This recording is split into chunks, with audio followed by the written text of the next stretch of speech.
1900 সাল থেকে বৈজ্ঞানিক পদ্ধতি অনুসরণ করে ভূমিকম্পের রেকর্ড রাখা শুরু করে যুক্তরাষ্ট্রের ভূতত্ত্ব জরিপ সংস্থা। সেই রেকর্ড বলছে বুধবার বিশ্বের ষষ্ঠ শক্তিশালী ভূমিকম্প দেখেছে রাশিয়া। গত বুধবার রাশিয়ার পূর্বাঞ্চলীয় কামচাটকা উপদ্বীপে 8.8 মাত্রার একটি ভূমিকম্প এবং তারপর 6.9 এবং 6.3 মাত্রার দুটি আফটার শক হয়। ভূমিকম্পটির এপিসেন্টার বা উৎপত্তি স্থল কামচাটকার পেট্রোপাভলোভস্ক কামচাটস্কি শহর থেকে 119 কিলোমিটার দক্ষিণ পূর্বে ভূপৃষ্ঠের 19.3 কিলোমিটার গভীরে।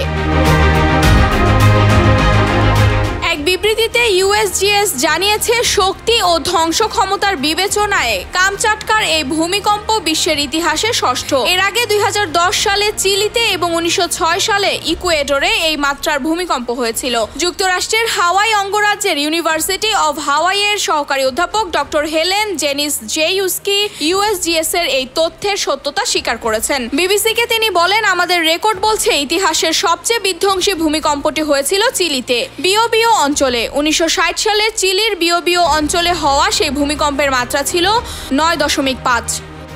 Mehjabin Khanam, news 21 international desk.